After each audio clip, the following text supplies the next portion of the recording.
안녕하세요. 축구 전문 기자 한준입니다. 손쉬운 승리가 될 줄 알았던 승격팀 루턴타운과의 홈 경기에서 토트넘 허스퍼가 캡틴 손흥민 선수의 경기 막판 역전 결승골로 간신히 2대1의 승리를 거뒀습니다. 영국 현지 언론 대부분이 손흥민 선수를 이번 경기 최고의 선수로 지목하며 찬사를 보냈는데요. 손흥민 선수의 루턴타운전 활약에 대해 영국 언론이 매긴 평점과 평가, 그리고 경기 세부 기록, 통계 매체의 평점까지 총정리해드리도록 하겠습니다. 2023-2024 시즌 프리미어리그 30라운드 3월의 마지막 경기에서 토트넘이 루턴타운에 2대1로 승리했습니다. 승점 56점으로 에스턴 빌라를 따라잡는 듯 했지만 에스턴 빌라가 울버햄튼과의 버밍엄 더비에서 패배하지 않는 결과가 유력해지면서 토트넘은 현재 다시 5위 순위를 유지한 상황이긴 한데요. 그렇다고 하더라도 토트넘이 에스턴 빌라보다 한 경기를 덜 치른 가운데 접전의 승점 차를 유지하고 있고 자력으로 에스턴 빌라를 제치고 올라갈 수 있는 상황이 유지되고 있다는 것, 특히 풀럼과의 경기 0대3 패배 이후 2주간의 A매치 휴식 기간 동안 반전에 성공했다라는 부분들, 경기력의 회복을 이끌어냈다라는 부분들은 긍정적이라고 볼 수 있겠습니다. 다만 이번 경기 서두에 말씀드린 대로 루턴타운을 상대로 대승, 손쉬운 승리가 될 줄 알았는데 결국에는 손흥민 선수가 아니었다면 이기지 못할 뻔했다라는 경기였다라고도 영국 언론이 지적을 했는데요. 그렇다면 손흥민 선수에 대한 평가가 어떤지 살펴보도록 하겠습니다. 프리미어리그 공식 홈페이지 맨 오브 더 매치 손흥민 선수가 선정이 됐는데요. 이번에도 전문가 패널이 꼽은 10명의 후보 안에 당연히 결승골을 넣은 손흥민 선수가 이름을 올렸고 17,785명의 팬투표, 제한된 시간 안에 진행된 이 팬투표에서 손흥민 선수가 80.4%라는 아주 압도적인 차이로 최우수 선수로 선정이 됐습니다. 이날 후반전 시작과 함께 교체 투입되어서 두 골 모두 토트넘의 동점골과 역전골에 모두 관여한 브레넌 존슨에 대한 평가도 높았지만 팬투표 결과 손흥민 선수와의 차이가 10배 가까이 났어요. 2위인 존슨의 득표가 8.4%에 불과했기 때문에 이번 경기의 주인공, 이번 경기의 최고 중에 최고는 손흥민 선수였다는 것이 드러났고요. 선제골을 기록했던 루턴타운의 타이트 총이 경기 내내 좋은 플레이를 펼치면서 전체 공식 팬투표 맨 오브 더 매치 3위를 차지하며 4.2%의 지지를 받았고, 조금은 이른 교체 아웃 이후 오히려 토트넘이 좀 헤매게 됐던 이유 중에 하나였죠. 플레이메이커인 제임스 매디슨이 2.9%의 지지로 4위, 그리고 루턴타운의 왼쪽 윙백으로 날카로운 킥을 보여줬던 RP 도우티 선수가 1.5%로 5위를 차지했습니다. 이날 경기 세부 기록을 살펴보시면 토트넘이 굉장히 결정력에 있어서 아쉬운 경기를 펼쳤습니다. 2대1 한 골 차의 승리였지만 기대 득점은 토트넘이 3.05골, 루턴타운이 0.39골로 경기 내용상으로는 70%대 30%의 압도적인 볼 점유율 차이처럼 토트넘이 대량 득점으로 승리할 수도 있는 경기였고, 사실 확실한 기회만 3번이나 있었기 때문에 3골 정도를 넣었어야 하는 경기였다. 그런데 슈팅수 17대7의 이런 큰 차이에도 유효 슈팅 차이는 4대3으로 하나밖에 나지 않았다는 것, 좋은 기회들을 번번이 놓치고 슈팅이 빗나갔다라는 얘기인데 손흥민 선수만은 그에 해당하지 않았죠. 토트넘의 나머지 선수들의 결정력이 극악했기 때문에 손흥민 선수의 고군분투가 있어야만 토트넘이 이길 수 있었다는 게 기록으로도 드러납니다. 경기 세부 기록 중에 공격 위협도 실시간 그래프를 보더라도 시작과 함께 달려든 루턴타운이 전반 3분 만에 선제골을 얻었던 이 초반 시점을 제외하면 공격 위협이 거의 없는 경기를 했습니다. 물론 원정팀이고 한 수 아래의 전력을 가진 승격팀의 입장에서는 이른 시간에 선제골을 넣었다면 물러서서 실리적인 경기 운영을 하면서 상대에게 주도권과 점유율을 내주는 상황이 의도된 것이다라고도 볼 수 있겠지만, 토트넘의 공격 위협이 상대가 물러서고 내려섰음에도 불구하고 굉장히 높았다. 즉 상대의 밀집 수비를 꽤 잘 공략하면서 득점 기회를 만들어냈다라고 볼 수 있는데 그 기회들을 살리지 못한 게 문제였고요. 그러다가 후반전 시작과 함께 클루셉스키가 빠지고 브레넌 존슨이 들어가면서 곧바로 6분 만에 동점골이 나왔고, 경기 막판 손흥민 선수의 역전 결승골도 브레넌 존슨이 어시스트를 했다는 점에 있어서 토트넘의 속도감 있는 축구, 즉 손흥민 선수를 보조할 수 있는 파트너로서 물론 클루셉스키에게도 충분한 자신만의 강점이 있고 힘과 또 공 관리 기술과 왼발 패스, 왼발 킥 능력이 있는데 존슨과 베르너에와 함께하는 이 조합도 분명한 가능성을 확인했다라고 볼 수 있습니다. 다만 존슨과 베르너 같은 경우에는 마지막 패스나 마지막 슈팅 과정에서의 기술적 세밀함이 클루셉스키보다 떨어진다.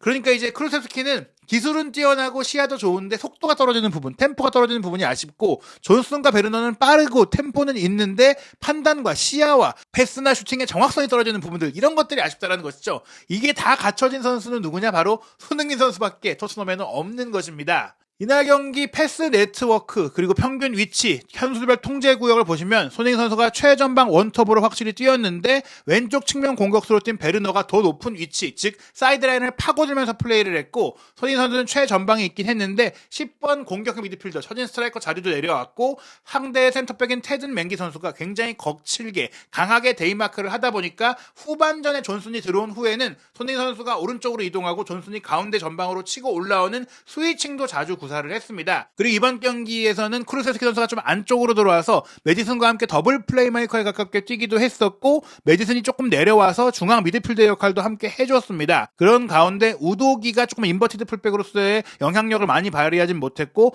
포로 같은 경우도 상대의 측면 공격에 대응하는 상황이 되다 보니까 오히려 인버티드 풀백의 포스테코글루 감독의 기존 방식인 전방 침투보다는 중앙 미드필더 영역에서의 인버티드 풀백만 좀 진행이 됐거든요. 그러면서 공격 지역에서는 손흥민 선수의 개인적인 영향력이 어느 때보다 좀 빛났다라고 볼 수가 있겠는데요. 수비 상황은 또 손흥민 선수가 이번 경기는 많이 관여하진 않았어요. 특유의 전방 압박을 여러 번 보여주긴 했지만, 최근에 체력적인 이슈, 또 아시아를 다녀와야 했던 그런 부분들을 포함해서 빡빡한 일정도 있고, 또 손흥민 선수의 최대 강점인 공격 상황에서의 정확성과 정밀성과 해결 능력을 강조하기 위해서 존슨이나 베르너가 특히나 후반전에는 손흥민 선수보다 앞선에서 더 많이 압박을 해주고, 손흥민 선수는 조금 한 칸 뒤에 내려가서 휴식을 취하고 체력을 회복하는 그런 좀 이제 템포도 보였었거든요. 그렇기 때문에 공이 없는 상황에서의 전무 교역에서는 아예 손흥민 선수의 표기가 없을 정도로 조금은 손흥민 선수를 지켜주면서 경기를 하는 형태도 있었고, 공격 상황에서는 손흥민 선수가 중앙 지역을 거의 점유하고 사이드로 빠지지 않았던 플레이도 많이 보였다고 할 수 있겠습니다. 손흥민 선수의 경기 세부 기록을 보시면 88분 본인이 역전 결승골을 터뜨리고 나서 교체 아웃됐는데요. 이 시간 동안 한 골을 넣었고 기대 득점이 0.91골로 높게 나왔는데, 이 상황은 손흥민 선수가 직접 골키퍼를 제치고 시도한 슈팅이 골대를 맞고 나간 것이 빅찬스 미스로 기록됐기 때문이에요. 무려 개인적으로는 107일 만에 빅찬스 미스가 나온 것인데, 이건 빅찬스 미스라기보다는 이 슈팅이 골포스트를 두 곳이나 연달아 때리는 정말 쉽게 나올 수 없는, 흔히 나올 수 없는 불운 때문에 찬스를 놓친 것이다라고 보면 될 것 같고요. 그 외에 대체적으로 기록적으로 본다면 손흥민 선수가 굉장히 정확한 플레이를 펼쳤습니다.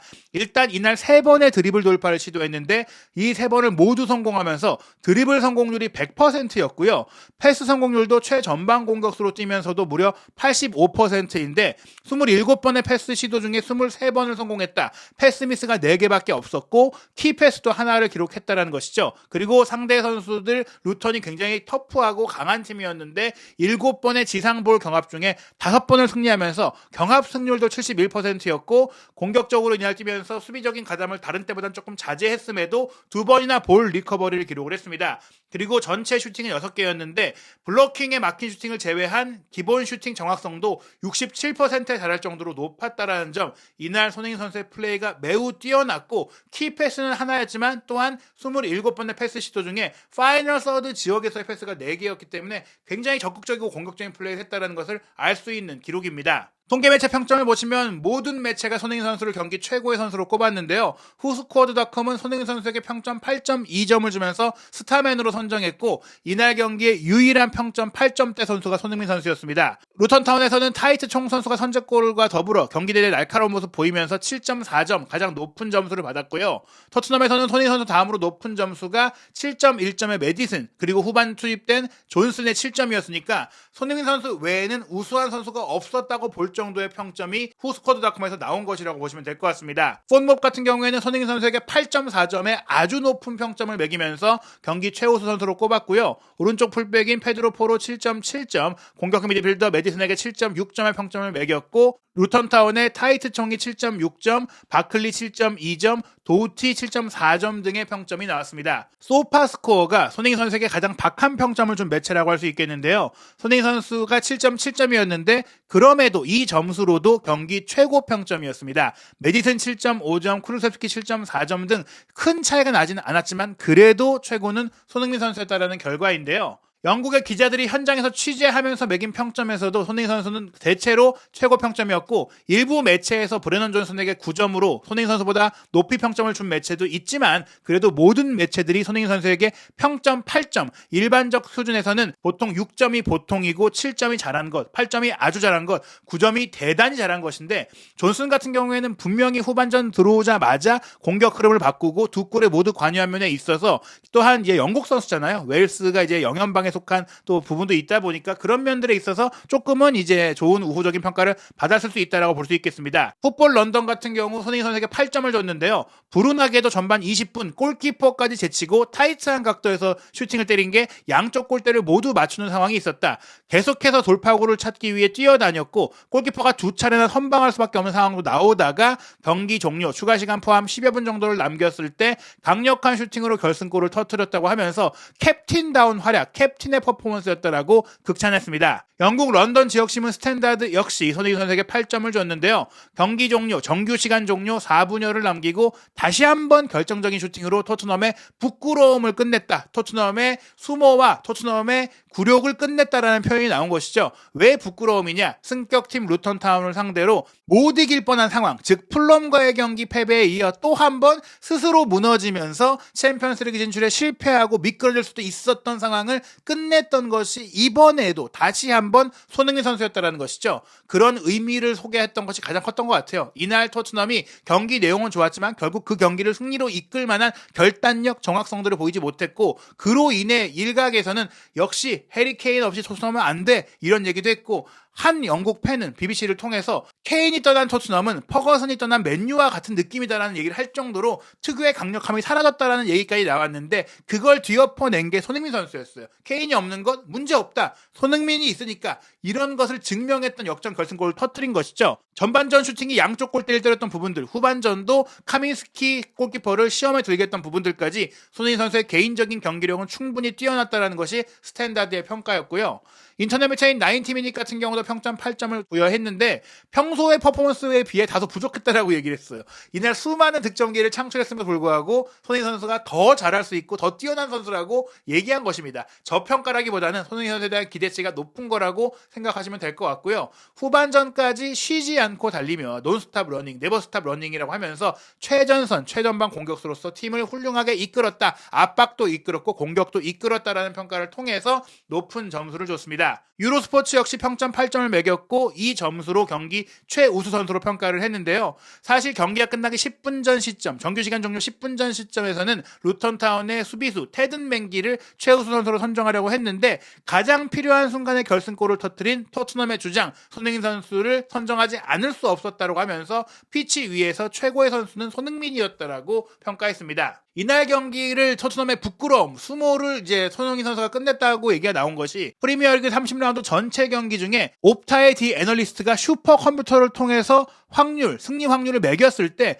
토트넘의 경기 대진이 가장 수월했다. 토트넘의 승리 확률을 69.7%, 거의 70% 가까이 설정했던 경기였는데 선제골을 내주면서 패할 위기에 처하기도 했었고 1대1 상태에서 후반 35분이 넘어간 거의 경기가 끝나기 직전까지도 이기지 못할 수 있는 상황, 심지어 뭐 다시 앞서가는 골을 내줄 수도 있는 그런 흐름이 갔기 때문에 경기 전체의 기록적 지배력을 떠나서 토트넘이 루턴타운을 상대로 분명히 실망스러운 경기를 했는데 그런 경기를 결국에는 이겨내게 만든 것은 손흥민 선수의 개인 능력이었기 때문에 손흥민 선수의 가치가 더욱 강조됨과 동시에 토트넘이 아직 나아갈 길이 많다, 아직도 갈 길이 멀다라는 것을 보여준 것 같아요. 베팅업체인 포어벳은 심지어 토트넘의 승리 확률을 이날 경기 71%까지 뒀고요.